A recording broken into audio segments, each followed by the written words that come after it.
যদি স্ত্রী যদি পরকীয়া করে বা স্বামী যদি পরকীয়া করে তাহলে করণীয় কি? চলে গিয়েছে জবাব। শুধু এতটুকু বলি, স্ত্রী স্বামী থাকতে স্ত্রী পরকীয়া করে, স্ত্রী থাকতে স্বামী পরকীয়া করে, এটা করে কেন?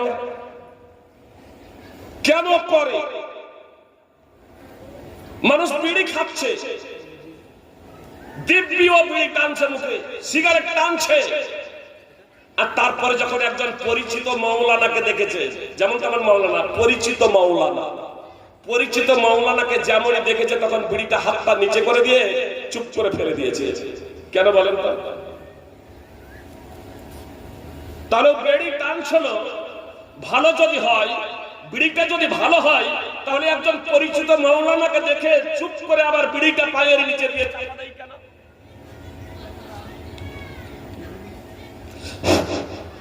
পায়ের নিচে চাপা দেয় কেন? আপনাদের হয়তো আমি বোঝাতে পারছি না।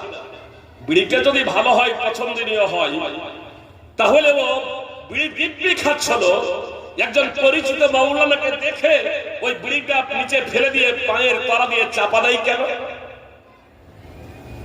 একজন মেয়ে চুড়ি বিক্রেতার কাছে দিব্যি হাতটা বাড়িয়ে দিয়ে চুড়ি বিক্রেতার কাছে, আপনার হাতে চুড়ি পরছিল, কোনো সমস্যা নেই, মাথার কাপড় মাথায় নাই, হাত বাড়িয়ে দিয়ে চুড়ি পরছে, একটা মেয়ে টেলার মাস্টারের কাছে গিয়ে, দর্জির কাছে গিয়ে আপনার নিজের সালোয়ার কামিজের মাপ দিচ্ছে, কোনো সমস্যা নেই, কিন্তু যখনই একজন মাওলানাকে দেখছে সঙ্গে সঙ্গে মাথায় কাপড় টেনে দিচ্ছে কেন?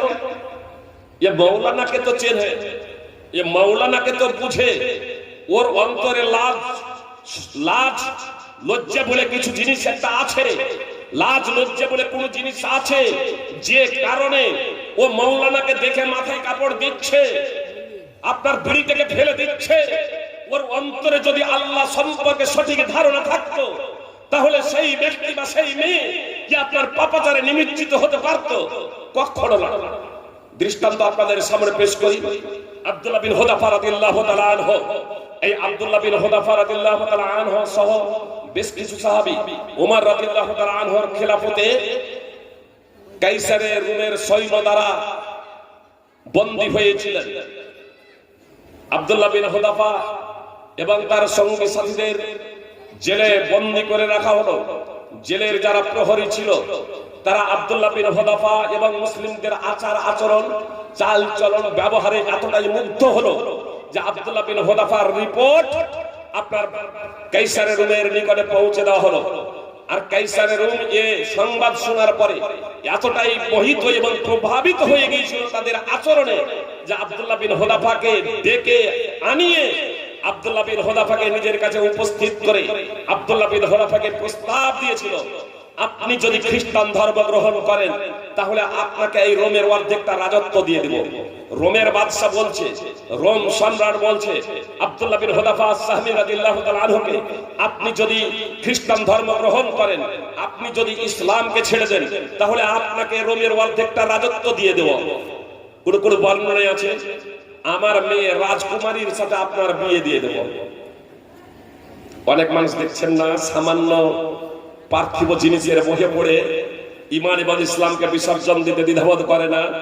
অন্যথায় কাদিয়ানি কেউ হয় যারা কাফের।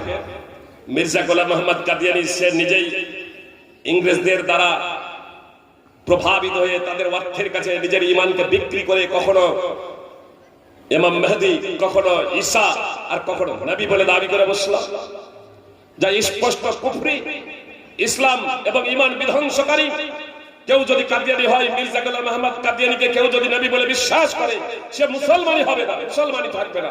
আর সেই অবস্থায় যদি মৃত্যু হয়ে যায় তবে কোনোদিনই জান্নাতে যাবে না।